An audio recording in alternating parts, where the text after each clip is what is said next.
Alright, so hello everyone, welcome to Psych Shots. आज इस video में हम ह्यूमन मेमोरी को पूरा समझने वाले हैं। But before I start the lecture, एक बात बताओ। तुमने अभी हनी सिंह के नए गाने सुने होंगे, बट वो हमारे टाइम पर एक गाना हुआ करता था यार, डोप शोप। सुना है वो? क्या रैप था उसका? क्या था वो? सुनो मेरे वीरों अज मेरी कहानी, मैं सूफियां दा राजा, नशे च मेरी रानी रानी, पानी भी नहीं पांदी जदा ड्रिंक सी पाना। कैसे याद है मुझे अभी तक। आई नो मेरी। एक मिनट, क्या कर गया है मैं? ये रिकॉर्ड हो रहा है। देख रहे हो, पढ़ाने के लिए क्या कुछ करना पड़ता है। द पॉइंट हेयर वॉज, मुझे मेरी मेमोरी में वो इतना पुराना गाना, वो इतना पुराना रैप, मुझे कसम से याद नहीं है भाई लास्ट टाइम कब सुना होगा मैंने वो। तब भी याद है, क्यों याद है, कैसे याद है? और अभी 2 साल पहले मेरी मास्टर्स की डिग्री साइकोलॉजी में कंप्लीट हुई है। एक स्टैटिस्टिक्स में बड़ा टफ टॉपिक होता था ANOVA. To be very honest, मुझे उसका पूरा फॉर्मूला अब याद नहीं है अनोवा का। बट मुझे ये गाना अभी तक याद है। यही इस टॉपिक की, इस चैप्टर की मतलब बातें हैं जो हम यहां पर समझने वाले हैं कि क्यों कोई मेमोरी तो लॉन्ग टर्म मेमोरी में चले जाती है, कैसे जाती है, लॉन्ग टर्म मेमोरी क्या होती है, शॉर्ट टर्म मेमोरी क्या होती है, मेमोरी अपने आप में क्या होती है, कैसे हम अपनी मेमोरी को और स्ट्रांग कर सकते हैं, कैसे किसी इंफॉर्मेशन को लॉन्ग टर्म मेमोरी में भेजा जाता है। ये सब कुछ ये चैप्टर हमें सिखाने की पावर रखता है। इट डिपेंड्स ऑन यू कि आप इसे कितनी डीपली समझ सकते हैं। So let's start with this chapter, that is human memory. And now very first thing जो यहां पर आपको सिखाई जा रही है वो है इसकी डेफिनेशन। ज्यादातर लोगों को ये लगता है कि मेमोरी इज जस्ट अबाउट याद करना। जैसे मैं याद करने की कोशिश कर रहा था कि वो क्या था, रैप क्या था। हाँ, यहां स्टार्ट होता है। That is the part of memory. ध्यान से सुनना जो मैं बोलने वाला हूं। मेमोरी की जर्नी स्टार्ट हो जाती है जब आप किसी चीज को एक्सपीरियंस कर रहे होते हो, तभी से। मतलब जब जब मैंने हनी सिंह का वो गाना सुना, जब जब वो रैप सुना, तब तब मेमोरी बन रही थी। तो मेमोरी की जर्नी मतलब मेमोरी सिर्फ रिट्रीवल नहीं है। ये जो हम समझते हैं ना मेमोरी शब्द से, आम लोग समझते हैं कि मेमोरी मतलब वो याद करना दोबारा से जो चीज पहले से स्टोर्ड है। Yes, that is memory, that is the part of memory. But जो पूरी मेमोरी की प्रोसेस है उसमें 3 स्टेजेस आती हैं, that is encoding, storage and retrieval. तो व्हाट इज मेमोरी अगर कोई आपसे पूछे, तो मेमोरी है एनकोडिंग से स्टार्ट हुई प्रोसेस जिसमें एनकोडिंग, स्टोरेज, रिट्रीवल तीनों चीजें आती हैं। This is human memory. So memory refers to retaining and recalling information over a period of time. Retaining और रिकॉलिंग, स्टोर करके रखना, और नीड पड़ने पर, जरूरत पड़ने पर उसे रिकॉल कर पाना, उसे अपनी अवेयरनेस में दोबारा ला पाना, इसे मेमोरी कहा जाता है। अब इसी डेफिनेशन को अगर हम ध्यान से समझें तो इसमें इन्हीं 3 पॉइंट्स का जिक्र हो रहा है। एनकोड मतलब, अब यहां मैं आपको कीवर्ड भी बताते चल रहा हूं ताकि आप लोग याद कर पाए। पेपर में नंबर कैसे मिलते हैं वो भी हम यहां पर समझ रहे हैं, तो ध्यान से मेरी बात को समझो। इधर देखो, फर्स्ट ऑफ ऑल ये नोट्स अगर आपके पास नहीं है, आप नोट्स परचेज कर सकते हैं। हमारी वेबसाइट है, वेबसाइट पर जाके नोट्स के सेक्शन में जाके परचेज आप कर सकते हैं। 299 रुपीज में सारे पूरे मतलब सिलेबस के आपके all 8 chapters, detail notes and flow charts आपको मिल जाएंगे। और वहां मार्क करते चलना साथ में, क्योंकि कीवर्ड मैं आपको बता रहा हूं। एनकोडिंग में जो कीवर्ड है that is record and register. मतलब ये हमारी पहली स्टेज है एनकोडिंग, जिसमें इंफॉर्मेशन को हम क्या करते हैं, रिकॉर्ड करते हैं, रजिस्टर करते हैं हमारे सेंस ऑर्गन इंफॉर्मेशन को। That is simply encoding. अब एनकोड करने के बाद दिमाग में रिटेन करना, मैंने कहा ना रिटेनिंग, वो रिटेन वर्ड यहां कीवर्ड बन जाएगा स्टोरेज के लिए। कि जब हम मेमोरी को अपने दिमाग में रिटेन करके रखते हैं, मतलब स्टोर करके रखते हैं, that is the second stage, simple. और तीसरा रिट्रीवल। रिट्रीवल के लिए क्या कीवर्ड होगा, ब्रिंगिंग बैक टू अवेयरनेस, दोबारा से अवेयरनेस में वापस लाना इंफॉर्मेशन को। तो यहां कहां गया अवेयरनेस, यस। तो bringing the stored information to our awareness is called retrieval. Retrieve करना क्या हुआ, दोबारा से अवेयरनेस में उस चीज को वापस लाना। बस इतना ही है मेमोरी। अब हम अगले टॉपिक पे आते हैं। अगला टॉपिक है the stage model of memory. ये बहुत इंपॉर्टेंट टॉपिक है और ये हमें दिया था एटकिंसन शिफ्रिन ने। मार्क करते चलो साथ साथ कीवर्ड्स। एटकिंसन एंड शिफ्रिन ने 1968 में एक मॉडल दिया जिसको हम कहते हैं द स्टेज मॉडल, और ये मेमोरी का पहला मॉडल था। अगर कोई आपसे पूछे ह्यूमन मेमोरी पर सबसे पहला मॉडल, सबसे पहली थ्योरी कौन सी आई, किसने दी, तो एटकिंसन शिफ्रिन ने 1968 में फर्स्ट मॉडल दिया मेमोरी का, जिसको कहते हैं the stage model of memory. ठीक है। अब क्या है ये मॉडल, क्या कहना चाहते थे एटकिंसन शिफरिन? शॉर्ट में यहां पर इस छोटे से डायग्राम से आपको सब कुछ समझ आ सकता है। तो एक काम करते हैं, पहले मैं आपको समझाता हूं कि ये कहना क्या चाहते थे, उसके बाद इसको हम डिटेल में भी पढ़ेंगे, ये आगे नोट्स में मेंशन्ड है। जितना जितना आपने लिखना है, तो लिखना कैसे है उस पर भी आएंगे। पहले समझते हैं कि ये मॉडल हमें कहना क्या चाहता है। देखो, एटकिंसन शिफरिन बता रहे हैं कि भाई ह्यूमन मेमोरी ना 3 सिस्टम्स में डिवाइडेड है। System 1 sensory memory, system 2 short term memory, system 3 long term memory. ये वर्ड जरूरी होता है, टीचर्स ढूंढती है, लिख दिया करो सिस्टम वर्ड, है ना। System 1, system 2, system 3 long term memory. Now focus here, ये मॉडल बोल रहा है कोई भी इंफॉर्मेशन सबसे पहले कहां जाती है? सेंसरी मेमोरी में। फिर जिस इंफॉर्मेशन पर हम अटेंशन देते हैं वो इंफॉर्मेशन आगे शॉर्ट टर्म में चले जाती है। और फिर जिस इंफॉर्मेशन पर, इस शॉर्ट टर्म में भी बहुत सारी मतलब बहुत सारी नहीं, कुछ कुछ जो इंफॉर्मेशन है उनमें से भी जिसको हम इलेबोरेटिव रिहर्सल देते हैं, मतलब जिसको बहुत ध्यान से समझने की कोशिश करते हैं, वो चीज आगे लॉन्ग टर्म में चले जाती है। Try to understand what is sensory memory. Sensory memory ऐसा मेमोरी सिस्टम है जो बहुत फ्रेजाइल है, मतलब उसके अंदर इंफॉर्मेशन आते ही गायब हो सकती है। लेट्स इमेजिन आप लोग एक हाईवे पर जा रहे हो, हाईवे पर आपकी गाड़ी चल रही है, आपके पेरेंट्स उसे ड्राइव कर रहे हैं, आप सड़क पर इतनी सारी चीजें देख रहे हैं। इधर से पेड़ गुजर रहा है कोई, फिर कोई दूसरा पेड़ आ गया, फिर इधर से कोई और गाड़ी वाला निकल गया, उधर से आपने एक ट्रक को पास किया, एक ट्रक ने हॉर्न मारा, इतना सब कुछ। और हर तरीके की सेंसेस, सेंसरी मेमोरी में तो 5 सेंस आ जाएंगी। साइट वाली अलग मेमोरी है, आंखें इतनी सारी इंफॉर्मेशन को देख रही हैं, साउंड इतना सारा आपको सुनाई दे रहा है। तो सारी तरीके की हमारी जो सेंसेस हैं, वो सारी सेंसेस इंफॉर्मेशन रिसीव कर रही है, इसीलिए इसकी कैपेसिटी कैपेसिटी बहुत ज्यादा होती है। मतलब सेंसरी मेमोरी में बहुत सारी इंफॉर्मेशन आ जाती है, पर जल्दी जल्दी वाइप अप भी होती जाती है सिस्टम से, तो ड्यूरेशन बहुत कम होती है। और क्या ड्यूरेशन है? वर्ड्स में अगर मतलब नंबर्स में लिखे तो less than a second, 1 second से भी कम समय के लिए इंफॉर्मेशन स्टे करती है सेंसरी मेमोरी में, और कैपेसिटी लार्ज होती है। ठीक है, ये हो गया हमारा सेंसरी मेमोरी। बट अब लेट्स इमेजिन कोई ट्रक वाला पूरा गाना, वो जो ट्रक वाले करते नहीं है टू, ऐसे वाला हॉर्न आपको सुनाई दिया। अब इस हॉर्न पर आपकी अलग से सेलेक्टिव अटेंशन, मतलब आपकी अटेंशन जाएगी, तो जो इंफॉर्मेशन आपकी अटेंशन को खींचने की पावर रखती है, जिस इंफॉर्मेशन पे आप अटेंशन दे दो, वो इंफॉर्मेशन आगे शॉर्ट टर्म मेमोरी में चले जाती है। अब बात करते हैं शॉर्ट टर्म मेमोरी की। शॉर्ट टर्म मेमोरी की कैपेसिटी बहुत कम होती है और ड्यूरेशन भी वैसे कम ही है, बट इस वाली से ज्यादा, मतलब सेंसरी से थोड़ी ज्यादा ड्यूरेशन इसकी होती है। यहां है 1 सेकेंड ड्यूरेशन अप्रॉक्स, और यहां 30 सेकेंड की ड्यूरेशन बढ़ गई, पर कैपेसिटी कम हो गई। कैपेसिटी क्यों कम हो गई समझो, क्योंकि अटेंशन कितनी चीजों पे दे दोगे भाई।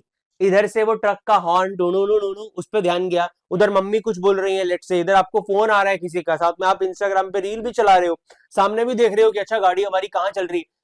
इतनी ज्यादा चीजों पर एक साथ अटेंशन नहीं दे सकता इंसान। सेंसेशन तो बहुत सारी एक साथ फील कर सकते हैं, पर अटेंशन कुछ ही चीजों पर हम दे सकते हैं। इसीलिए शॉर्ट टर्म मेमोरी की कैपेसिटी कम होती है और ड्यूरेशन अप टू 30 सेकेंड तक जा सकती है, क्योंकि ध्यान दिया है तो अब थोड़ा ज्यादा लंबे समय तक वो उसको हम अपने दिमाग में रख सकते हैं। So that's your short term memory. इसका एक और नाम है वर्किंग मेमोरी, समझे। अब ना शॉर्ट टर्म मेमोरी का भी ये 30 सेकेंड तक, पूरा 30 सेकेंड तक इंफॉर्मेशन को अगर हम रखना चाहते हैं तो कैसे रख सकते हैं, उसके लिए भी यहां पर 2 कंट्रोल प्रोसेसेस और हमें बताई गई हैं। आई विल टेल यू आगे, बट फिलहाल आगे बढ़ते हैं। शॉर्ट टर्म मेमोरी से आगे लॉन्ग टर्म में इंफॉर्मेशन कब जाती है? अब एक इंफॉर्मेशन शॉर्ट टर्म से लॉन्ग टर्म में तब जाती है जब हम उसको इलेबोरेटिव रिहर्सल देते हैं। What is elaborative rehearsal? Elaborative rehearsal का मतलब होता है डिटेल में चीजों को समझना। जस्ट फॉर एग्जाम्पल, वो ट्रक का साउंड आया, ठीक है। अब ना वो साउंड भी हो सकता है, अगर आप उसमें बहुत ज्यादा ध्यान ना दो, थोड़ा ध्यान दिया आपने, मतलब सेलेक्टिव अटेंशन तो दी, पर अगर आप उस पर सस्टेन्ड अटेंशन नहीं देंगे, इससे पहले चैप्टर में हमने पढ़ा था ना, सस्टेन्ड अटेंशन अगर आपने उस पर नहीं दी तो क्या होगा, तो वो कुछ समय तक तो रुकेगी, पर 30 सेकंड के आसपास से वो आवाज भी तुम्हारे दिमाग से चली जाएगी, फिर किसी और चीज पे ध्यान आ जाएगा। बट अगर आपने साथ ही गूगल खोला और आप समझ रहे हो psyche behind these truck horns, कि ट्रक वाले क्यों ऐसा हॉर्न लगाते हैं, क्या लॉजिक है इसके पीछे, आप उसको डिटेल में समझ रहे हो कि ऐसे हॉर्न क्यों लगाए जाते हैं, क्या है ये हॉर्न वगैरह। Now that is elaborative rehearsal. और जब आपने किसी चीज को एलेबोरेटिव रिहर्सल दे दी, तब वो इंफॉर्मेशन शॉर्ट टर्म से आगे लॉन्ग टर्म में चले जाती है। और अब लॉन्ग टर्म मेमोरी की कैपेसिटी भी बहुत ज्यादा है और ड्यूरेशन भी बहुत ज्यादा है। That's how you explain them. Her memory system की कैपेसिटी और ड्यूरेशन की सेंस में उसको लिखना होता है। तो यहां कैपेसिटी एंडलेस, जितनी मर्जी इंफॉर्मेशन, और duration up to lifetime. तो ये है हमारा मॉडल इन शॉर्ट, राइट। यहां हमने क्या क्या कीवर्ड पढ़े आगे आपको समझाऊंगा, आगे दिखाऊंगा, जहां लिखा है नोट्स में से आप उसे पढ़ सकते हैं। पर मॉडल शॉर्ट में क्या समझ आया हमें, क्या मुद्दा क्या बता रहा है। इंफॉर्मेशन आती है सेंसरी मेमोरी में जाती है, सेंसरी मेमोरी की कैपेसिटी बहुत ज्यादा है, ड्यूरेशन लेस देन 1 सेकंड होती है। जिस इंफॉर्मेशन को ध्यान देते हैं, अटेंशन देते हैं, वो इंफॉर्मेशन आगे शॉर्ट टर्म में चले जाती है। शॉर्ट टर्म मेमोरी की कैपेसिटी थोड़ी कम हो जाती है, क्योंकि एक इंसान ऑब्वियसली कम चीजों पर ध्यान दे सकते हैं, हमने अटेंशन वाले चैप्टर में ऑलरेडी पढ़ा हुआ है। और ड्यूरेशन थोड़ी बढ़ जाती है, अप टू 30 सेकंड हो जाती है। इस ड्यूरेशन को भी अपने मैक्स पे पहुंचने के लिए दो प्रोसेसेस हम आगे अभी और पढ़ेंगे, जिसको चंकिंग और मेंटेनेंस रिहर्सल कहा जाता है। बट फिर अभी फिलहाल के लिए उसके बाद हमने क्या पढ़ा कि शॉर्ट टर्म से लॉन्ग टर्म में कैसे जाती है, जब उसमें हम देते हैं इलेबोरेटिव रिहर्सल। और इलेबोरेटिव रिहर्सल का क्या मतलब होता है, डिटेल में मीनिंग चीजों को इसके समझना वगैरह, तब वो इंफॉर्मेशन यहां से यहां चले जाती है। और इसका कैपेसिटी और ड्यूरेशन दोनों एंडलेस है, मतलब अप टू लाइफ टाइम है। That's the model in short. I hope आपको मॉडल समझ आया होगा। अब आगे डिटेलिंग पे आते हैं, कुछ कुछ चीजें तो मैं दिखाता हूं कि कैसे इसको लिखते हैं। देखो, सेंसरी मेमोरी कैसे लिखेंगे। सेंसरी मेमोरी में ये हमारे कीवर्ड है, ये नोट्स में सब कुछ है तुम्हारे लिए, तो भी कह रहा हूं नोट्स आप हमारी वेबसाइट sexo.com से ले सकते हैं। ऑल्सो, अरे एक चीज मैं तुम्हें बतानी भूल गया, अगर आप लोग मुझसे लाइव क्लासेस में पढ़ना चाहते हैं, ऊपर ये पढ़ लेना, हमारी प्री रजिस्ट्रेशन 12th क्लास के प्री, क्योंकि 12th क्लास में ना बहुत ज्यादा सीट्स में नहीं रखता हूं। 12th क्लास में फुल ईयर हमारा बैच होता है, मंडे वेंसडे फ्राइडे या की टीटीएस ट्यूसडे थर्सडे, मतलब 3 दिन हफ्ते में हम पढ़ते हैं पूरे साल, अप्रैल स्टार्टिंग से लेके, और जब तक तुम्हारा बोर्ड एग्जाम नहीं होता पूरे साल लाइव क्लासेस होती हैं, गूगल मीट पे क्लासेस होती हैं। अगर आप लाइव क्लास में पढ़ना चाहते हैं, साइकोलॉजी को डीपली समझना चाहते हैं 12th अपने बोर्ड ईयर में, तो फिर आप इस नंबर पर हमें कॉल कर सकते हैं, व्हाट्सएप पे मैसेज कर लेना, और प्री रजिस्टर आप कर सकते हैं, क्योंकि सीट्स आर रियली लिमिटेड और लगभग हमारा फरवरी एंड तक सीट्स भर जाती हैं। तो अगर आप पढ़ना चाहते हो, पहले ही रजिस्टर कर लेना। लास्ट ईयर तक मैं बता नहीं पाता था इस इन्फॉर्मेशन को, इसलिए मैंने सोचा इस बार मैं वीडियो बना रहा हूं, आपको पहले ही बता दूं, क्योंकि लास्ट ईयर बच्चे कंप्लेंट करते हैं कि हमें पता ही नहीं चला सर कब ऐसा हो गया, और तब तक सीट भर जाती है। So if you are interested, सारी डिटेल्स sexo.com के ट्यूशन क्लासेस वाले पेज पे है, वो पढ़ लेना और इस पे मैसेज कर देना, और 26 जनवरी को ही लाइव हो जाएगा registration. As early as you can register अपने आप को वहां आप कर सकते हैं, if you are interested in the classes. Sensory memory कैसे लिखते हैं, देखो सेंसरी मेमोरी में हम लिखेंगे कि जो हमारी ड्यूरेशन है वो वेरी शॉर्ट है और कैपेसिटी लार्ज होती है, और सबसे पहले information first enters the sensory memory, that's all. इस तरीके से आपने लिख दिया, बहुत है। शॉर्ट टर्म मेमोरी में क्या लिखेंगे, शॉर्ट टर्म मेमोरी में हम लिखते हैं कि हर इंफॉर्मेशन को तो हम अटेंड नहीं कर सकते, we do not attend all the information जो हमारे सेंस ऑर्गन पे आती है, पर जिस इंफॉर्मेशन को अटेंड करते हैं वो इंफॉर्मेशन एंटर कर जाती है सेकंड मेमोरी सिस्टम, मतलब शॉर्ट टर्म मेमोरी के अंदर, जिसकी कैपेसिटी कम होती है, मतलब स्मॉल अमाउंट ऑफ इंफॉर्मेशन को अप टू 30 सेकेंड्स तक ये होल्ड कर सकती है। ये आप लिख देंगे शॉर्ट टर्म मेमोरी के बारे में। अब आते हैं लॉन्ग टर्म। लॉन्ग टर्म को कैसे एक्सप्लेन करते हैं भाई, लॉन्ग टर्म पे तो आगे पूरा टॉपिक है, लॉन्ग टर्म मेमोरी के टाइप्स भी हैं, बट फिलहाल इसको इस मॉडल के लिए आप कैसे लिखेंगे, तो ये इतना बहुत है कि हम लिख देंगे जो मेमोरी शॉर्ट टर्म मेमोरी की कैपेसिटी को एक्सीड कर जाती है वो मेमोरी आ जाती है हमारी लॉन्ग टर्म मेमोरी। और लॉन्ग टर्म मेमोरी की जो कैपेसिटी है, कैपेसिटी बहुत लार्ज होती है, वास्ट कैपेसिटी होती है लॉन्ग टर्म मेमोरी की, और परमानेंट स्टोर हाउस है, मतलब कि लाइफ टाइम तक, अप टू लाइफ टाइम इसमें इंफॉर्मेशन स्टोर रह सकती है। अब ज्यादातर बच्चे यहां पर अपने टॉपिक को खत्म कर देते हैं, बट नहीं, यहां एक और चीज है जो आप ध्यान रखेंगे इस पूरे मतलब टॉपिक में। एक और कीवर्ड आता है कंट्रोल प्रोसेसेस। क्या होती है कंट्रोल प्रोसेसेस? कंट्रोल प्रोसेसेस मतलब ऐसी प्रोसेसेस जो मैनेज करती हैं, मॉनिटर करती हैं फ्लो ऑफ इंफॉर्मेशन को। तो क्या कीवर्ड है for the definition of control processes? There are 4 total control processes described by Atkinson and Shiffrin. कौन सी अभी आपको बताऊंगा, बट कंट्रोल प्रोसेसेस क्या होती हैं? Processes that manage the flow of information, कि कौन सी इंफॉर्मेशन कौन से वाले सिस्टम में रहेगी और कैसे एक इंफॉर्मेशन एक सिस्टम से दूसरे में पास ऑन करेगी। क्या देखा था हमने यहां पे, सेंसरी से शॉर्ट टर्म में कैसे आ रही है इंफॉर्मेशन, सोचो कैसे आ रही है, ड्यू टू अटेंशन। यहां से यहां कैसे जा रही है, ड्यू टू इलेबोरेटिव रिहर्सल। ऐसे ही दो शॉर्ट टर्म मेमोरी की कैपेसिटी को इंक्रीज करने के लिए और कंट्रोल प्रोसेस ने बताई है। एक है चंकिंग, चंक्स में चीजों को डिवाइड कर लेना, और एक होता है मेंटेनेंस रिहर्सल, मेंटेनेंस रिहर्सल। तो टोटल कितनी हो गई, टोटल 4 हो गई। पहली कंट्रोल प्रोसेस सेलेक्टिव अटेंशन, दूसरी कंट्रोल प्रोसेस चंकिंग, तीसरी कंट्रोल प्रोसेस मेंटेनेंस रिहर्सल, चौथी कंट्रोल प्रोसेस इलेबोरेटिव रिहर्सल। यहां टीचर पॉइंट ऑफ व्यू से बता रहा हूं 4 नंबर का क्वेश्चन बन सकता है, और मोस्टली बच्चे इसको पढ़ के नहीं जाते। कंट्रोल प्रोसेस क्या होता है भाई, तो कंट्रोल प्रोसेस क्या होती है, फ्लो ऑफ इंफॉर्मेशन को मैनेज करती है। और 4 कंट्रोल प्रोसेस कौन सी हैं, अटेंशन से इंफॉर्मेशन यहां से यहां जाती है, इलेबोरेटरी रिहर्सल देने से यहां से यहां जाती है। अब चंकिंग और मेंटेनेंस रिहर्सल क्या होता है, इसको देखते हैं। चंकिंग का मतलब होता है चीजों को चंक्स में डिवाइड करके पढ़ना, ताकि इजी हो जाए याद करना, है ना। ये एग्जांपल तुम्हारी बुक में दिया है, as you can see here. ये पूरा नंबर याद नहीं होता, बट इसको ऐसे आपने डिवाइड कर लिया। 1947 प्लस ये, मतलब इस समय भाई हमारा देश आजाद हुआ था। ये हमारा ईयर हो गया भाई जहाँ पे प्रैक्टिस में आया हमारा कॉन्स्टिट्यूशन, और फिर ये फ्लड व्लड आई थी, तो डिवाइड कर लिया, तो अब ज्यादा इजीली हम उसको शॉर्ट टर्म मेमोरी में रख सकते हैं। मेंटेनेंस रिहर्सल क्या होती है, मेंटेनेंस रिहर्सल का बेस्ट एग्जांपल हो सकता है ओटीपी। मान लो आप 3rd फ्लोर पे रहते हैं, 3rd फ्लोर से आपने ग्राउंड फ्लोर पे जाना है, और मम्मी ने बोला बेटा ऑर्डर ले आ, ये ओटीपी है। आप कह रहे हो 7294 7294 7294, चिल्लाते हुए बोलते हो, अपने मन मन में रिपीट करते करते करते करते 7294 7294, ग्राउंड फ्लोर तक पहुंच रहे हो। ऑर्डर लिया, ओटीपी बताया, अब क्या याद रखोगे इसको, इस नंबर को दोबारा नहीं। आपको अपना लास्ट ओटीपी याद है, जो भी ओटीपी आया हो, you won't recall that, because वो मेंटेनेंस रिहर्सल किया था। और यही होता है रट्टा मारना। इसीलिए अगर आप टॉपिक्स को मेंटेनेंस रिहर्सल के थ्रू पढ़ोगे, रट्टा मारोगे, तो जल्दी डिके हो जाएगा, भूल जाओगे।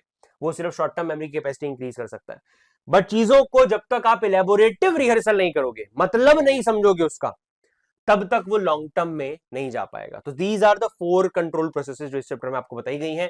ये भी हमारे डिटेल नोट्स में है, आप यहां से इन्हें पढ़ पाएंगे। मैं यहां पर स्क्रीन पे इसको ला रहा हूं, आप पॉज करके रीड कर लेना। देखो ये हो गई तुम्हारी डिस्क्रिप्शन कंट्रोल प्रोसेस की, है ना, फ्लो ऑफ इंफॉर्मेशन। ये आगे आ गया सेलेक्टिव अटेंशन, हमारा पहला कंट्रोल प्रोसेस, है ना, विच डिसाइड की कौन सी इंफॉर्मेशन सेंसरी से शॉर्ट टर्म में जाएगी। दूसरी हमारी आती है कंट्रोल प्रोसेस मेंटेनेंस रिहर्सल, जो कि क्या होती है मैंने आपको बताया था, ये होती है रिपीटिशन, रिपीटिशन, एंड जैसे ही रिपीटिशन डिसकंटिन्यू होती है, इंफॉर्मेशन लॉस हो जाती है, वो ओटीपी हम भूल जाते हैं। आफ्टर दैट लास्ट प्रोसेस आती है इलेबोरेटिव रिहर्सल। इलेबोरेटिव रिहर्सल हमारी 4th कंट्रोल प्रोसेस है, जो कि क्या बोलती है कि चीजों को किसी लॉजिकल फ्रेमवर्क में, या फिर किसी सिमिलर इंफॉर्मेशन जो पहले से दिमाग में उसके साथ लिंक करके समझो, या अपने दिमाग में मेंटल इमेज बना लो, मतलब चीजों को डिटेल में जाओ, लॉजिक समझो चीजों का, तब वो चीज एसटीएम से LTM long term memory system में पास ऑन हो जाएगी। That's all for this theory. तो ये है ये थ्योरी जो एटकिंसन शिफ्रिन ने दी। आई होप आपको समझ आई होगी, जिसमें sensory memory, short term memory, long term memory, और ये 4 मेन कंट्रोल प्रोसेसेस हमें एटकिंसन शिफ्रिन ने बताई। Now the next model for memory was given by crack and Lockhart. अगर आपको याद हो, मैंने आपको बताया था पहला मॉडल एटकिंसन शिफ्रिन ने दिया था, स्टेज मॉडल, बट उसके बाद आता है क्रेक एंड लॉकहार्ट का मॉडल। और ये क्रेक एंड लॉकहार्ट मुझे भी याद है, ये आपकी बुक में नहीं है इन्फॉर्मेशन, वैसे ही बता रहा हूँ। मास्टर्स में जब मैं अपनी पढ़ रहा था, हमारे प्रोफेसर ने बड़ा अच्छे से इसको एक्सप्लेन किया था कि ये लोग ना क्रिटिसाइज करते थे एटकिंसन शिफ्रिन के मॉडल को। ये कहते थे उसको एक टर्म बोलते बॉक्सेस इन माइंड, कि अच्छा तुम तो जी ये कह रहे हो दिमाग में अलग अलग डब्बे बने हुए हैं, बॉक्सेस बने हैं, कि पहले इंफॉर्मेशन इस डब्बे में गई, फिर ये करोगे तो इस बॉक्स में चले जाएगी। ऐसा नहीं होता है।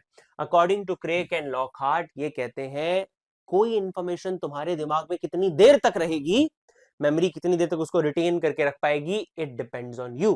कैसे यू, कि तुम उस चीज को कितना डीपली प्रोसेस कर रहे हो। सो ये कहना चाह रहे हैं कि your memory depends on your levels of processing, जिस थ्योरी का नाम है, मॉडल का नाम है। तो यहां पर इन्होंने प्रपोज किए 3 लेवल, ध्यान समझना 3 लेवल क्या है। पहला लेवल है शैलोवेस्ट लेवल। तो फर्स्ट लेवल का कीवर्ड क्या लिखेंगे, shallowest level, first level. Second level का कीवर्ड हम लिखते हैं इंटरमीडिएट लेवल, और तीसरे लेवल के लिए आप लिखोगे third level called deepest level. यहां लिखा होगा डीपेस्ट लेवल। तो क्या 3 कीवर्ड समझ आए, shallow level, intermediate level, deepest level. अब ध्यान से समझ रहे हैं इस बात को, क्या बोल रहे हैं, बहुत बहुत बढ़िया बात बोल रहे हैं, और बहुत प्रैक्टिकल मॉडल है मेमोरी का। ये कह रहे हैं किसी चीज को याद करना है, लंबे समय तक अपने दिमाग में बना के रखना है, क्या करो, डीपेस्ट लेवल पे प्रोसेस करो अपने दिमाग के, आलस मत करो। कई लोग क्या करते हैं, शैलो लेवल पे आके प्रोसेसिंग छोड़ देते हैं, तो ऑब्वियसली मेमोरी जल्दी डीके हो जाएगी, जल्दी भूल जाओगे चीजों को। एक एग्जांपल से इसको समझते हैं। आप किसी छोटे बच्चे को सिखा रहे हो, आपने उसे बोला, उसको कैट सिखा रहे हो, कैट क्या होता है, ठीक है, कैट वर्ड, CAT, कैट।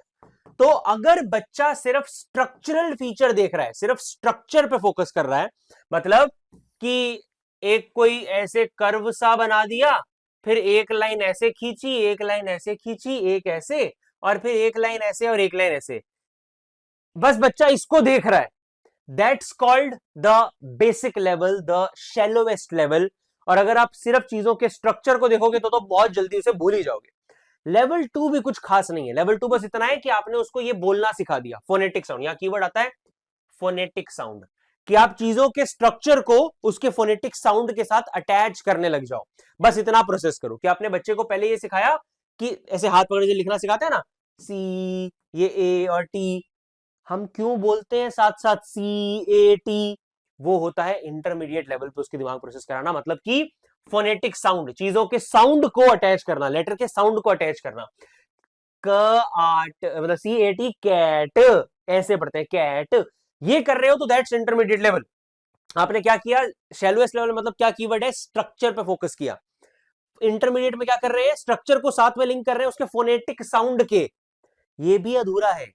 सबसे बढ़िया बच्चे को कब समझ आएगा, डीपेस्ट लेवल प्रोसेसिंग क्या होती है, कि आपने उसे बोला बेटा देखो ऐसे लिखते हैं कैट, इसको पढ़ते हैं कैट, और कैट क्या होती है, ये होती है कैट, साथ में उसकी फोटो दिखा दी, भाई ये होती है कैट, और ये एक ये मतलब एक जानवर है, ये 4 पैरों वाला जानवर है, ये कैट एक मतलब है ना, इस प्रजाति में आता है, मतलब उसको डिटेल में आपने चीजें बताई, उसको उसको टच करके दिखाया, असली में कैट ले आया सामने, बेटा देख ऐसी होती है कैट, और इसको बोला जाता है कैट, मतलब चीजों को समझा रहे हो, डिटेल में समझा रहे हो, चीजों के मीनिंग को समझा रहे हो। एक है सिर्फ रट्टा मारना, मतलब नाउ ट्राई टू अंडरस्टैंड, आपको एग्जांपल, प्रैक्टिकल एग्जांपल देता हूं, ये टेक्स्ट बुक आप मतलब ये टेक्स्ट आपको दिख रहा है, अगर आप सिर्फ उसको देखोगे, बोलो आप ऐसे बोलो, हाँ हाँ मैं याद कर लूंगा, बस देखूंगा, बोलूंगा भी नहीं, ये ऐसे ऐसे नहीं याद हो पाएगा। दूसरा हो गया बोल बोल के पढ़ना, रट्टा मारना, जो बचपन में करते थे कि at an intermediate level one might consider, ना भाई ये भी इंटरमीडिएट है, आप क्या कर रहे हो, ये स्ट्रक्चर है सारा, ये सारा स्ट्रक्चर है, स्ट्रक्चर के साथ फोनेटिक साउंड अटैच कर रहे हो। Eight intermediate level one might consider, ये भी बहुत नहीं है, डीपेस्ट लेवल है कि आप मुद्दा समझ रहे हो, कि अच्छा दूसरे लेवल पे साउंड के साथ स्ट्रक्चर अटैच कर रहे हैं, बस इतना है, और तीसरे लेवल पे चीजों को डिटेल में समझ रहे हैं। Now you understood the thing, that's the deepest level, right. जब हम क्या करें, इसको कैसे लिखेंगे, देखो डीपेस्ट लेवल में it ensures that information is retained for longer duration. Deepest level पे जब हम किसी चीज को प्रोसेस करते हैं तब एंश्योर होता है कि वो लॉन्गर पीरियड के लिए दिमाग में स्टे करेगी, और इसके लिए सबसे जरूरी क्या है, it is important that it gets analysed and understood in the sense of its meaning. जब तक आप चीजों को मीनिंग के हिसाब से नहीं समझोगे, चीजों की सिमेंटिक लर्निंग, सिमेंटिक इसको कहा जाता है, मतलब नहीं समझोगे आप चीजों का, तब तक आप उस चीज को अपने दिमाग में स्टोर लंबा समय तक नहीं कर पाओगे। समझो ना इस बात को, छोटे बच्चों को आप बता रहे हो बेटा खाने के बिना जिंदा नहीं रहते, आपको कितना गुस्सा आएगा अगर वो आगे से ऐसा बोलेगा, खाने के बिना जिंदा क्या था आगे, खाने के बिना जिंदा नहीं, हाँ रहते रहते, अबे क्या कर रहा है भाई, समझना बात को, मैं कह रहा हूं खाने के बिना जिंदा नहीं रहते, और वो उसे रट्टा मार रहा है, intermediate level, right. So you need to understand कि भाई खाना फ्यूल है बॉडी का, उसके बिना जिंदा नहीं रह सकते हैं, दैट्स इसकी, भाई आपने डीपेस्ट लेवल पे उस इन्फॉर्मेशन को प्रोसेस कर लिया है। आई डोंट थिंक इससे ज्यादा बेटर मैं इसको समझा सकता हूं। अगर आपको नहीं समझ आए, एक बार दोबारा बैक करके वीडियो सुनना और इसको रीड करो, वीडियो को पॉज कर लो, यू विल अंडरस्टैंड एवरीथिंग, और जैसे नोट्स में लिखा है ऐसे आप लिख के आओगे तो आपको यहाँ पर अच्छे नंबर मिल जाएंगे। अब अगला टॉपिक हमारे सामने आता है types of long term memory. तो यहाँ पर 2 मेन क्लासिफिकेशन है, और एक क्लासिफिकेशन आपके इस बॉक्स में भी दी हुई है, एक बार इसको भी देख लेना, ये काइंड ऑफ सिमिलर ही हमारी डेक्लेरेटिव वगैरह ये वाली क्लासिफिकेशन से। तो फिलहाल यहां हमारे सामने 2 अलग अलग क्लासिफिकेशन है लॉन्ग टर्म मेमोरी की। एक तो लॉन्ग टर्म मेमोरी को क्लासिफाई करने के 2 मतलब एक तरीका ये है डेक्लेरेटिव वर्सेस प्रोसीजरल, और दूसरा क्लासिफिकेशन जो हमें एक साइकोलॉजिस्ट टलविंग ने दिया है, इसको कहते हैं एपिसोडिक और सिमेंटिक। तो हम इसे ऐसे समझेंगे, देखो इधर ध्यान देना, एक है जनरल क्लासिफिकेशन, क्या था? डिक्लेरेटिव मेमोरी और प्रोसीजरल मेमोरी। दूसरी क्लासिफिकेशन लॉन्ग टर्म मेमोरी की, मतलब लॉन्ग टर्म मेमोरी को अलग अलग तरीके से क्लासिफाई किया जा सकता है। एक है एपिसोडिक मेमोरी और एक है हमारी सिमेंटिक मेमोरी। तो ये चार क्लासिफिकेशंस हैं, ये दी थी टलविंग ने और ये जनरल साइकोलॉजी की क्लासिफिकेशन मानी जाती है। तो क्या है, अब इसको हम समझते हैं। डिक्लेरेटिव क्या होती है? मतलब लॉन्ग टर्म मेमोरी में बहुत सारी इंफॉर्मेशन आ सकती है, तो कुछ इंफॉर्मेशन होती है जो प्रोसीजर्स में स्टेप वाइज स्टोर होती है हमारे दिमाग में, और कुछ होती है जो डिक्लेरेटिव फैक्ट्स की तरीके से स्टोर होती है। I will give you the example.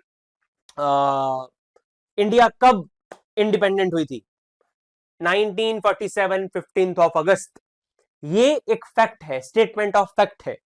या फिर कोई भी चीज, हनी सिंह ने आज तक कितने गाने बनाए हैं, ये भी एक फैक्ट है। तो ये सब क्या है? डिक्लेरेटिव मेमोरी में आ जाएगा। डिक्लेयर की गई memory, factual memory basically, that's called your declarative memory. पर लॉन्ग टर्म मेमोरी में कई चीजें, जरूरी है सिर्फ फैक्ट ही हो, कई चीजें प्रोसेस भी तो होती है। अच्छा, मैगी कैसे बनाई जाती है?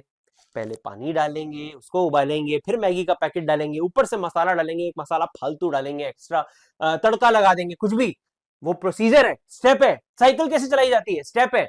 That's called procedural memory. तो लॉन्ग टर्म मेमोरी में दो तरीके से इंफॉर्मेशन स्टोर हो सकती है, या फैक्ट के रूप में या प्रोसीजर के सेंस में, स्टेप्स में। अगली क्लासिफिकेशन है एपिसोडिक और सिमेंटिक। एपिसोडिक क्या होती है? एपिसोडिक मेमोरी को आप एक्सप्लेन करेंगे, यहां पर कीवर्ड है जो रिलेट करती है तुम्हारी लाइफ से, तो biographical details of our lifes, खुद की लाइफ से, right? Memory relating to our personal life experiences are the part of episodic memory. और एपिसोडिक मेमोरी की एक खासियत होती है कि ये ना मतलब जो हुआ होता है, हमें सिर्फ वो याद नहीं होता, कहां हुआ वो चीज, क्या जगह थी, क्या माहौल था, सब कुछ याद हो, एज एन एपिसोड, राइट? कि जैसे मूवी में आपको सिर्फ स्पेसिफिक ये नहीं याद होता कि उस बंदे ने क्या बोला, भाव भी याद होते हैं कि वो बंदा गुस्सा कर रहा था, कबीर सिंह ने ऐसे आगे बोला था, किसी ने हाथ लगाया मेरी प्रिया, प्रिया जो भी उसका नाम था उसे ना। द पॉइंट हेयर वाज कि एपिसोड की सेंस में आपकी पर्सनल लाइफ के एपिसोड्स, पर्सनल लाइफ में हुई चीजें जो होती हैं, वो उसको एपिसोडिक मेमोरी कहा जाता है। फॉर एग्जाम्पल, मैंने पहली बार अपनी गर्लफ्रेंड को जब प्रपोज किया था, तो खैर छोड़ो ये सब बातों पे इन्फ्लुएंस, पॉइंट मुझे जो याद, पूरा एपिसोड बन गया ना, that is episodic memory. Semantic क्या है? सिमेंटिक होगा कि 2 अक्टूबर को महात्मा गांधी का बर्थडे आता है जी, है ना? या फिर semantic can be literally anything, कोई भी चीज। Semantic can be Tata company के पास टोटल इतनी गाड़ियां हैं, फैक्ट है ना, जनरल नॉलेज वाली बात है ना। आज रिलायंस का शेयर प्राइस इतना चल रहा है ना? सिमेंटिक मतलब जनरल नॉलेज वाली इंफॉर्मेशन सिमेंटिक, और आपकी जिंदगी से रिलेटेड इंफॉर्मेशन एपिसोडिक में स्टोर होती है। That's how we can classify the long term memory. अगला टॉपिक, इसके बाद हमारा मेमोरी का पार्ट यहां पर खत्म होता है। अब हम बात करेंगे एक इंटरेस्टिंग टॉपिक पर, जिसको कहा जाता है फॉरगेटिंग। कि मेमोरी पे हमने बात करी है ना, ऐसे ऐसे मेमोरी स्टोर होती है, लॉन्ग टर्म मेमोरी जा सकती है, पर क्या लॉन्ग टर्म मेमोरी से कोई इंफॉर्मेशन कभी भी नहीं उड़ सकती, कभी भी नहीं गायब हो सकती? ऐसा नहीं है। हम लोग चीजों को भूलते भी तो हैं, उसे कहा जाता है फॉरगेटिंग। चीजों को भूलना, दैट इज फॉरगेटिंग। क्यों भूलते हैं, किन किन वजहों से भूलते हैं, ये सब हम यहां पढ़ेंगे। फॉरगेटिंग के मतलब रीजन, फॉरगेटिंग ट्रेस डिके की वजह से हो सकती है, इंटरफेरेंस की वजह से हो सकती है, रिट्रीवल फेलियर की वजह से हो सकती है, और फिर एनहेंस कैसे करना है मेमोरी को वगैरह, ये सब बेसिक टॉपिक बचे हैं, इस पे हम बात करेंगे। बट बिफोर दैट एक छोटा सा ब्रेक आप यहां पर ले सकते हैं, अपना रेस्ट कर लो थोड़ा सा, मैं भी पानी वानी पी के आऊं, उसके बाद आगे करते हैं। मतलब आंखों को थोड़ा रेस्ट दो, पॉज कर दो वीडियो को, और 2-3 मिनट में दोबारा आगे कंटिन्यू करना, ठीक है? All right, now let's continue with our topic. और अब हम समझने वाले हैं फॉरगेटिंग क्या होती है, क्यों होती है, उसके कारण हम अभी समझेंगे। But before we go to the causes part, let's try to understand forgetting का क्या नेचर है, कैसे कैसे कोई भूलता है। इस पे सबसे पहले बात करी हरमन एबिंगस ने, ये नाम याद रखना। अगर फॉरगेटिंग टॉपिक आएगा तो आप हरमन एबिंगस का जिक्र जरूर करेंगे, बिकॉज ये वो पहला शख्स था जिसने हमें फॉरगेटिंग के नेचर को समझाने की कोशिश करी, और बहुत ही पॉपुलर इसकी स्टडी हुई। इसने हमें कुछ ऐसे फॉरगेटिंग का कर्व दिया था, जो कर्व आप देख रहे हैं ये फॉरगेटिंग का कर्व है। Let's talk about it a little. छोटा सा टॉपिक है, बहुत इंटरेस्टिंग है, ध्यान से समझना। ये क्या कह रहा है, सबसे ज्यादा फॉरगेटिंग कब होती है पता है? किसी चीज को सीखने के 9 घंटे बाद ही। मतलब ऐसा नहीं है कि तुमने आज कोई चीज सीख ली और कल जाके उसको भूलोगे ना, मतलब भूल सकते हो, कल भी भूल सकते हो, बट सीखने के 9 घंटों के अंदर अंदर सबसे ज्यादा फॉरगेटिंग है, ये अमाउंट फॉरगेटन का रेट है, आप देख सकते हो सबसे ज्यादा अब कब जा रहा है, पहले 20 मिनट से पहले पहले सबसे ऊपर ये हाई हाई ग्राफ जा रहा है। उसके बाद जैसे ही 9 घंटे पार होते हैं, लगभग 10वें 11वें 12वें घंटे पे हम आते हैं, तो धीरे ये सटल हो गया, ये बिल्कुल प्लेन चले गया अमाउंट ऑफ फॉरगेटिंग। मतलब हम क्या समझेंगे इस डायग्राम से, इस कर्व से, कि जो फॉरगेटिंग का कर्व है वो कुछ ऐसा बनता है, सबसे ज्यादा हाई वो हमें क्या कहां मिल रहा है, अमाउंट ऑफ फॉरगेटिंग हाई कब हो रही है, पहले 9 घंटे। सो 9 आवर प्रिंसिपल इसको कहा जाता है। अगर तो इसको आप एक हैक समझ सकते हो मेमोरी का, कि अगर आप फॉरगेटिंग को रेजिस्ट करना चाहते हो, उससे बचना चाहते हो, क्या कर सकते हैं, किसी भी तरीके से भाई 9 घंटों तक उस इंफॉर्मेशन को अपने ब्रेन में सेट करके रख लो। और मैंने पिछले वन शॉट में भी ये बताया था, मतलब लास्ट टू लास्ट जब एक वन शॉट बनाया था, आई रिमेंबर, एक वर्ड है, अब ध्यान सुनना, supercalifragilisticexpialidocious, कैन यू से दिस इज द इनफॉर्मल, वैसे इनफॉर्मल वर्ड है बट इंग्लिश लैंग्वेज में एक वर्ड है supercalifragilisticexpialidocious। अगर हमने किसी को कहना हो कि भाई मान लो तुम मुझे कहना चाह रहे हो सर क्या पढ़ाया आपने, एक्सट्रीमली वंडरफुल, तो एक्सट्रीमली वंडरफुल को हम बोल सकते हैं supercalifragilisticexpialidocious। ये मैं एडिटर को बोलूंगा कि यहाँ पर लिख दे इस वर्ड को, ताकि आप इसको अच्छे से पढ़ पाएं। ऑल्सो नॉट जस्ट मी, ऐश्वर्या राय भी इस वर्ड को कभी कभार यूज किया करती थी अपने पुराने इंटरव्यूज में, जैसे आप यहाँ देख सकते हैं। Wishing you all a wonderful, loving, peaceful, supercalifragilisticexpialidocious 2005. 11th class में जब मैंने अपने इस कॉन्सेप्ट को पढ़ा था, तो मैंने चेक किया कि ऐसे कैसे हो सकता है यार, मतलब जो हम भूलते हैं वो पहले 9 घंटे तक दिमाग में रख लिया, तो इसकी स्टडी करी, उसके बाद भूल नहीं पाएंगे।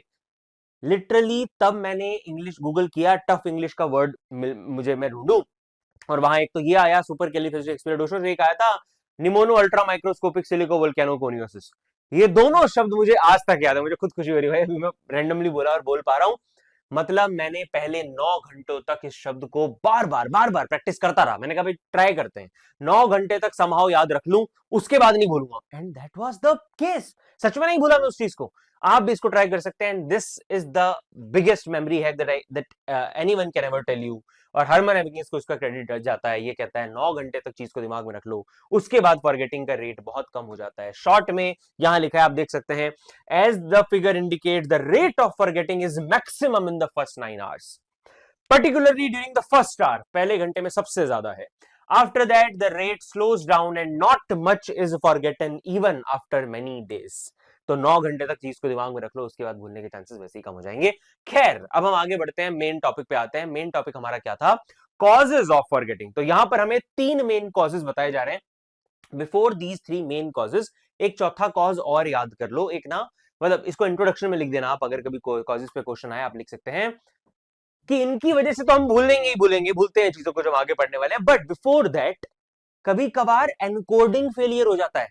समझ रहे हो, मतलब मेमोरी की गेम तो एनकोडिंग से ही चालू हो जाती है। Let's say right now you are trying to understand this chapter, अभी आप पढ़ रहे हो और साथ ही में मम्मी ने कोई काम दे दिया, आप कह रहे हो हाँ हाँ मम्मी कर रहा हूं ना यार, जितने में आपने वो बोला उतने में मैंने कुछ और बोल दिया और आपने वो स्किप कर दिया और आपने वीडियो को पीछे करके उसको नहीं सुना, एनकोडिंग ही सही से नहीं हुई, राइट। तो अगर चीज सही से एनकोड नहीं हुई, रजिस्टर नहीं हुई, तो भी तो मतलब मेमोरी नहीं बन पाई ना।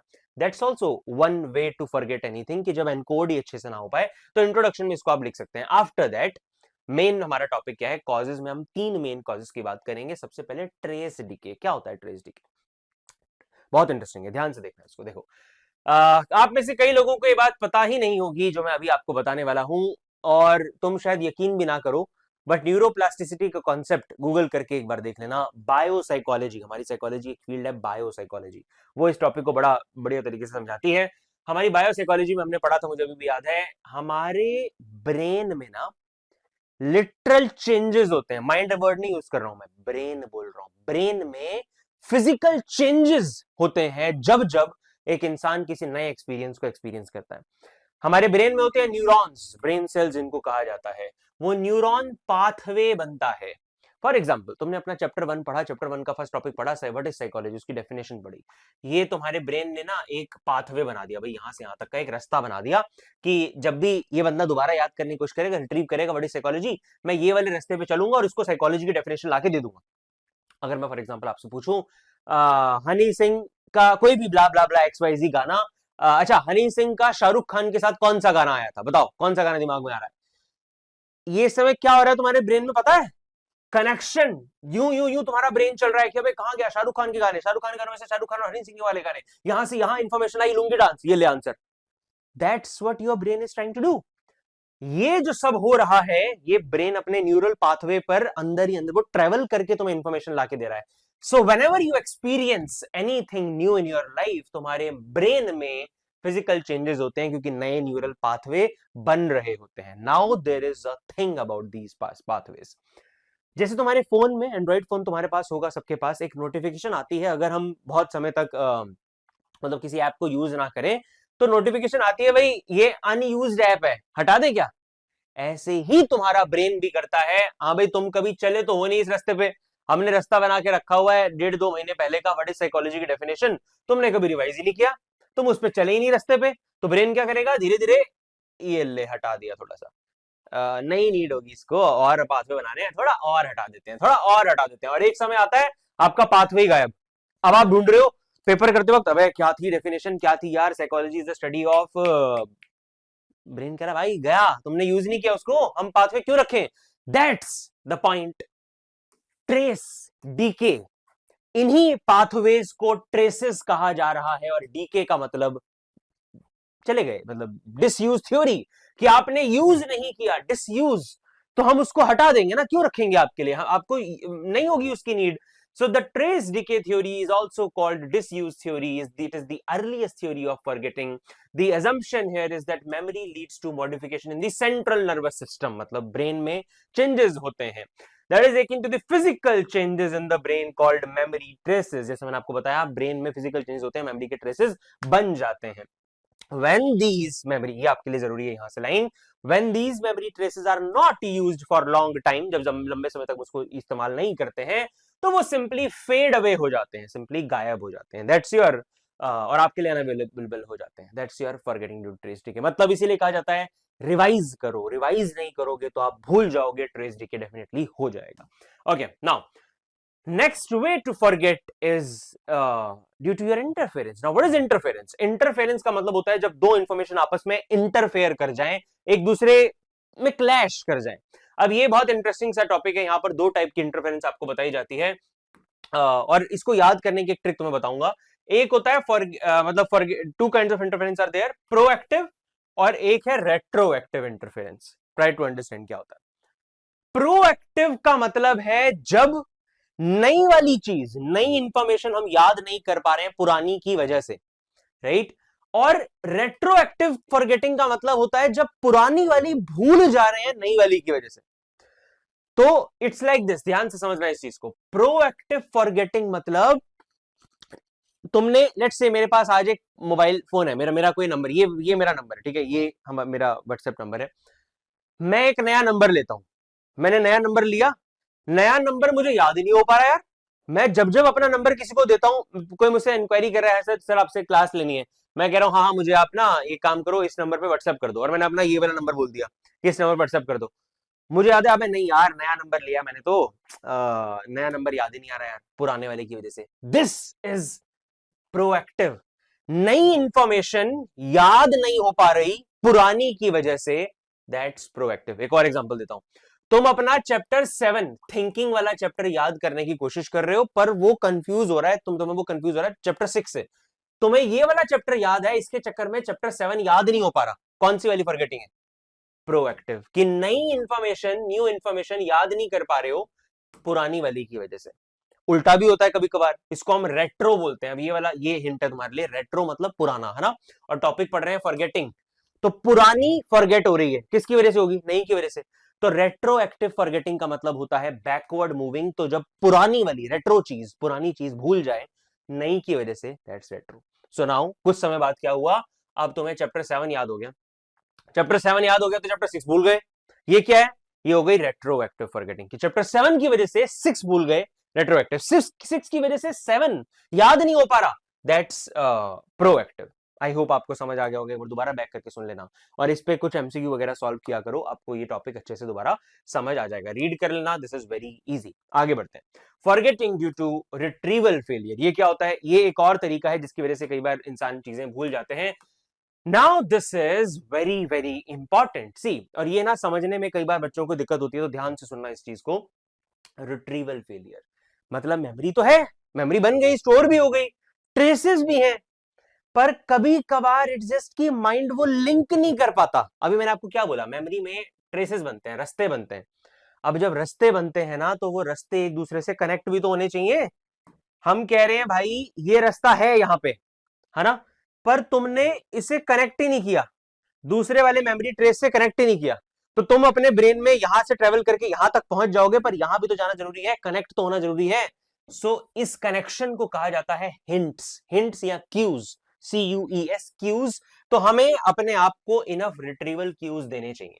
ये टॉपिक हमें सिखाता है। कई बार क्या होता है, जैसे वो नहीं होता तुम्हारे साथ टेस्ट करते वक्त या पेपर करते वक्त, अबे आंसर आता है यार, बस जुबान पर नहीं आ रहा, बोल नहीं पा रहा, मुझे पता है आंसर, पर बस याद नहीं आ रहा क्या है।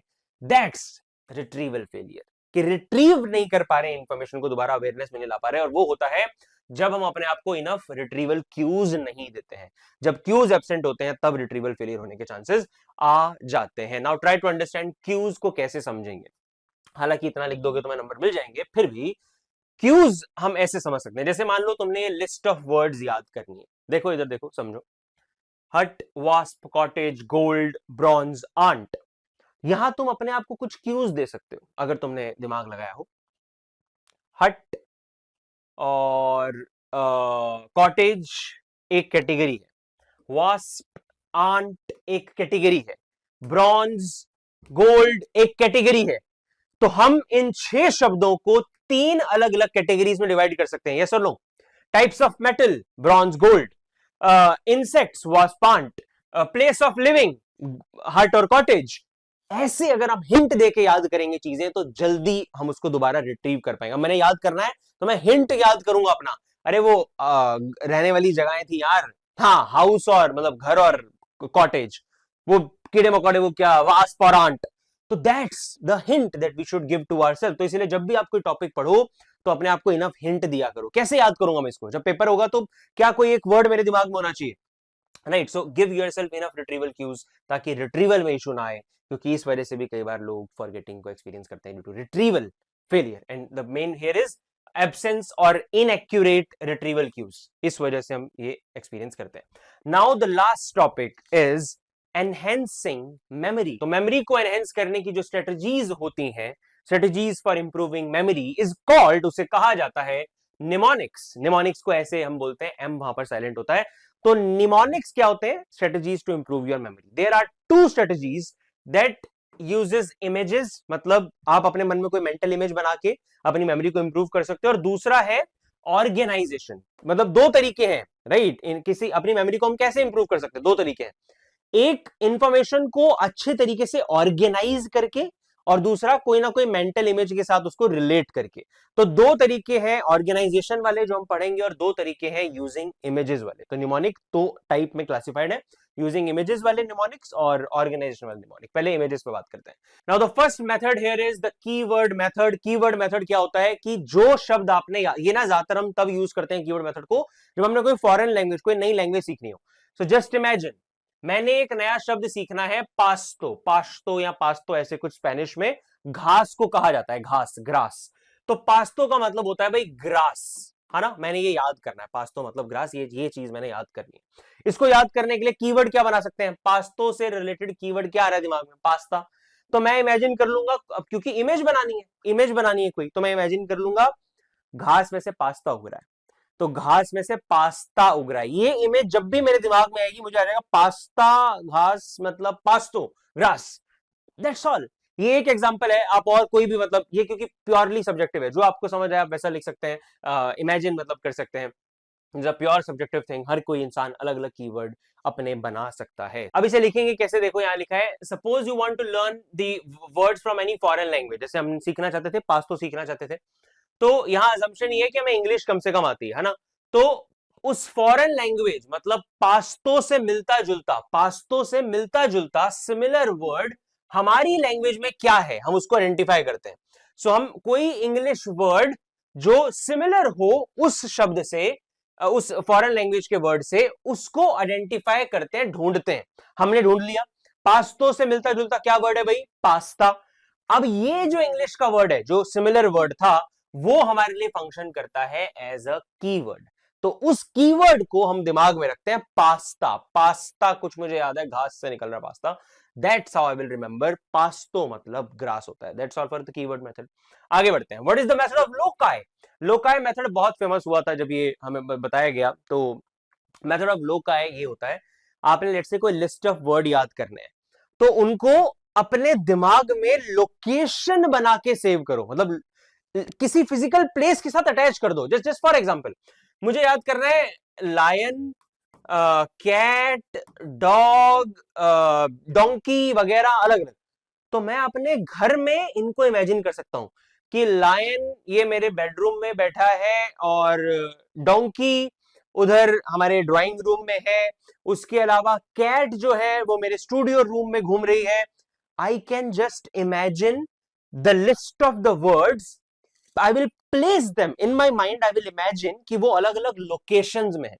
तो एक दिमाग लोकेशन को जल्दी याद करता है। तो दैट सिंपली कि लोकाई का मतलब यहाँ लोकेशन है। लोकेशन के साथ रख के इमेजिन करो, इमेज ऐसी बनाओ जिसमें लोकेशन भी हो, उन शब्दों को वहां प्लेस करके, तो आप जल्दी उसे याद कर लेंगे और इसमें सीरियल लर्निंग बहुत जल्दी होती है। उसके बाद लास्ट टॉपिक हमारे सामने आता है ऑर्गेनाइजेशन के बेस पे जो दो क्लासिफिकेशन थी, इनमें से एक आपको ऑलरेडी पता है, चंकिंग, जो हमने कंट्रोल प्रोसेस पढ़ी थी एटकिंसन शिफ्रिन के मॉडल में। तो चंकिंग वही है, चीजों को चंक्स में डिवाइड करना है। जैसे अगर मैं अपना पूरा फोन नंबर भी बोलूं तो ये 700, मतलब ये एक चंक है मेरे दिमाग में, 700, 990 तो 990 और उसके बाद 6826 कुछ ऐसा, मतलब ये चंक्स मैंने बना रखे हैं अपने दिमाग में, कुछ इंफॉर्मेशन को एरियाज में डिवाइड करके याद किया है, तो इजीली याद हो जाता है। दैट्स ऑल कि ऐसे ऑर्गेनाइज करके याद करो, आप बेटर याद कर पाओगे। Then the first letter technique. First letter technique आप सबने समझी है, जो हम याद करते हैं कि रेनबो में क्या कलर है, विबग्योर। तो ये जो विबग्योर है, इसके एक एक शब्द से, मतलब एक एक लेटर से, वी से कुछ और, आई से इंडिगो, देन बी से ब्लू, ग्रीन, है ना। That simply your first letter technique. जो भी चीज याद करनी है उसके फर्स्ट लेटर को से कुछ अपना बना लो, शब्द बना लो, ऐसे आपको पूरी चीज याद हो जाएगी। एक हमें लाइव क्लास में एक बच्चे ने बताया था, क्या था वो, फोर फ्रेंड्स ऑफ एलिफेंट, कुछ ऐसा, फोर फ्रेंड्स ऑफ एलिफेंट। ये था आपका टॉपिक थिंकिंग चैप्टर में, जो इससे आगे मैंने अभी पढ़ाना है, चैप्टर 7 का जो वन शॉट आएगा उसमें आपको बताऊंगा। एक बच्ची मेरी लाइव क्लास स्टूडेंट है, उसने बताया था, ईरम नाम है उस बच्ची का, उसने बताया four friends of elephant, FFOE ऐसे बन गया। तो ये डाइवर्जेंट थिंकिंग टॉपिक आता है, उसके अंदर के वो FF फ्लुएंसी, फ्लेक्सिबिलिटी, ओरिजिनलिटी, इलैबोरेशन, ये याद करने के लिए उस बच्ची ने ऐसे बनाया था। तो that simply your first letter technique है ना, कि फर्स्ट लेटर से कुछ आप या सेंटेंस बना लो या कोई शब्द बना लो, ऐसे आपकी मेमोरी एनहेंस हो सकती है। और उसके अलावा साइकोलॉजिस्ट ने कुछ सजेशन आपको दी है। PQRST क्या होता है ये आप मुझे बताएंगे कमेंट सेक्शन में, PQRST का क्या मतलब है, इससे कैसे आपकी प्रैक्टिस हो सकती है। This is a question that I am leaving for you. बाकी इसके अलावा वही डीप लेवल प्रोसेसिंग में भाई एंगेज करो, जो हमें क्रेक एंड लॉकहार्ट ने बताया कि शैलो लेवल प्रोसेसिंग नहीं करनी है, चीजों के मतलब को समझना है, इंटरफेरेंस कम हो, इसको ध्यान रखो कि इंटरफेरेंस ना हो जाए, इन्फॉर्मेशन आपस में क्लैश ना करे। तो एक समय पर एक ही चीज पूरे फोकस से आप पढ़ो, अलग अलग चीजों को एक साथ क्लब ना करो। Give yourself enough retrieval cues. मैंने आपको बताया था उस टॉपिक को पढ़ाते वक्त भी, रिट्रीवल फेलियर वाले टॉपिक को पढ़ाते वक्त, कि अपने आप को मोर देन इनफ हिंट दे दिया करो, ताकि आप चीजों को लंबे समय तक याद रख पाए। सो that's all from my self for this video. I hope आपको ये चैप्टर पूरा समझ आया होगा, और अगर आपको चैप्टर समझ आया, आपको अच्छा लगा, तो please share it with all of your classmates and do subscribe, क्योंकि यहाँ पर पूरी क्लास 11th एंड 12th की साइकोलॉजी मैं आपको पढ़ाने वाला हूँ। ऑल्सो अगर आप लोगों को मेरा टीचिंग से अच्छा लगता है, आप मुझसे लाइव क्लासेस भी ले सकते हैं, if you can afford, if you want to study with me full year, तो आप ये ओपन इन्फॉर्मेशन पढ़ सकते हैं। हमारी वेबसाइट पे जाके आप प्रिपरेशन कर पाएंगे हमारे full year class 12th batch के लिए। That's all, take care of yourself. And psychology सच में आसान है, अगर आप उसको इस माइंडसेट से देखेंगे, समझेंगे, तो हम सच में साइकोलॉजी पढ़ लेंगे। बिकॉज सीरियसली हमारे इंडिया में क्लिनिकल साइकोलॉजिस्ट की शॉर्टेज है, एंड आई ट्रूली बिलीव कि आप सब लोग उसको फिल कर सकते हैं। So that's all, bye bye, tata, I will see you in the next video, take care.